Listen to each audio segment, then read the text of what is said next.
Hey guys, how's it going? So this is model review number 2 for the shipment I got in today. This is also produced by Ertl. This is a 1/50th scale John Deere 2954D log loader.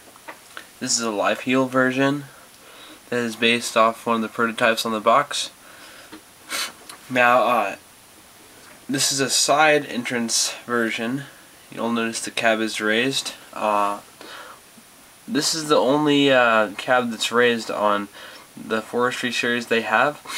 The others really don't need it. This one needs it because this one loads trucks and gives the operator a better view of the logs he's loading. The model has actual track links which are metal and pretty nice undercarriage detail. The boom is specially made for this type of machine, and like the other one, has painted on cab guards on the front, which you can see here, right there. And it has it has okay cab detail. Some people say, oh, it's crap, but I've seen worse, a lot worse. Sometimes I've seen models where there's no detail whatsoever inside the cab, so I think it's alright.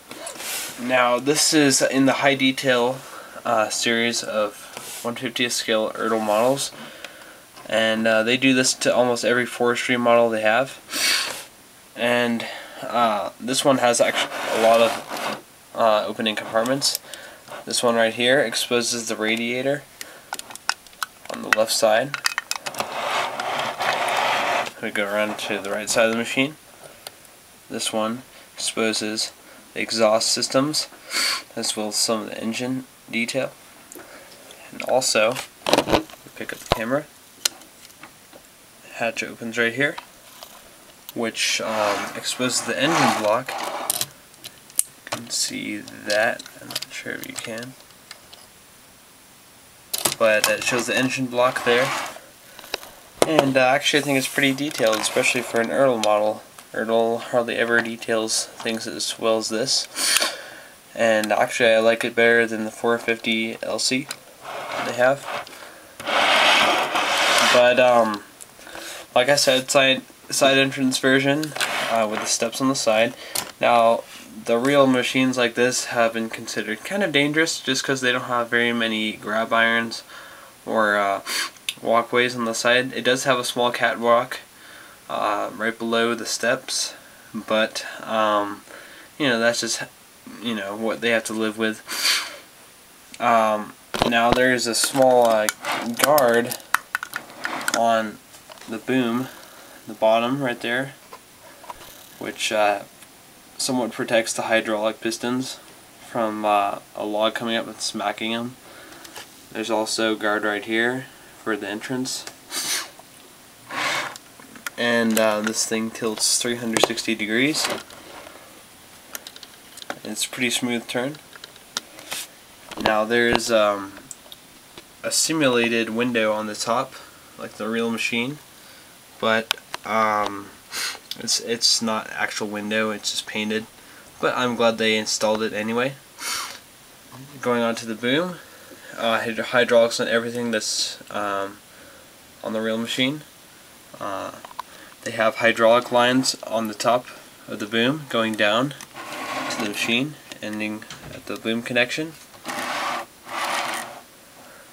Sorry about this light, it's kind of hard to see, but it goes down all the way to the heel.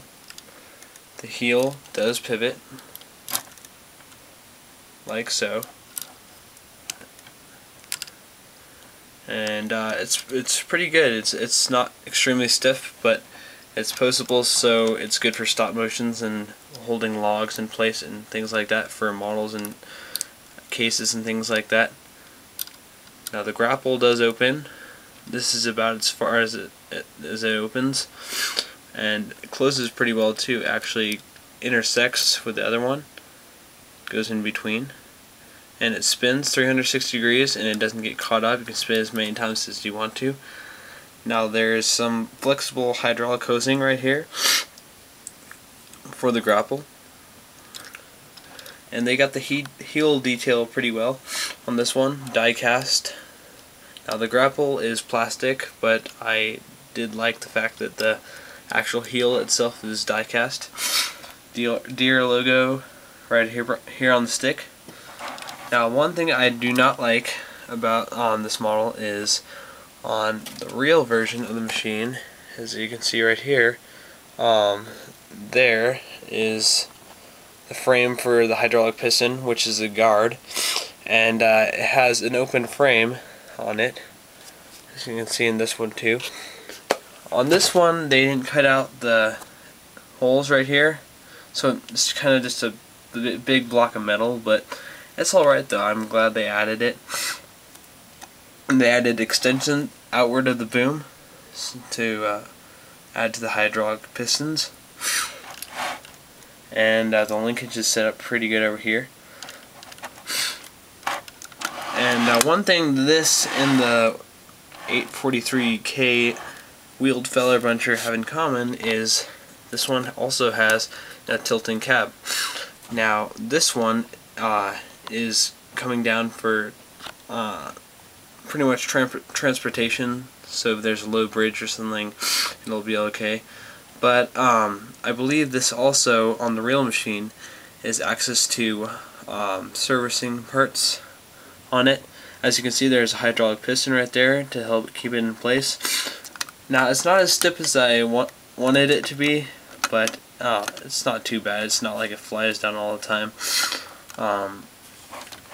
Still really nice. I like it a lot. Now the color in the paint is really well on this. I think everything's exceptionally detailed.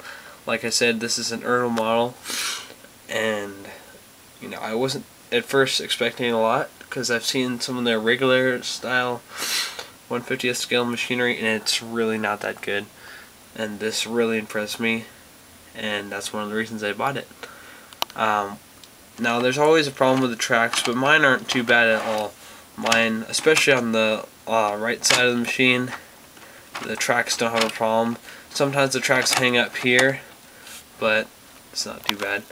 Like I said, this machine is great for stop motions. I'm not much of a stop motion person myself, but if you are, I highly recommend this model.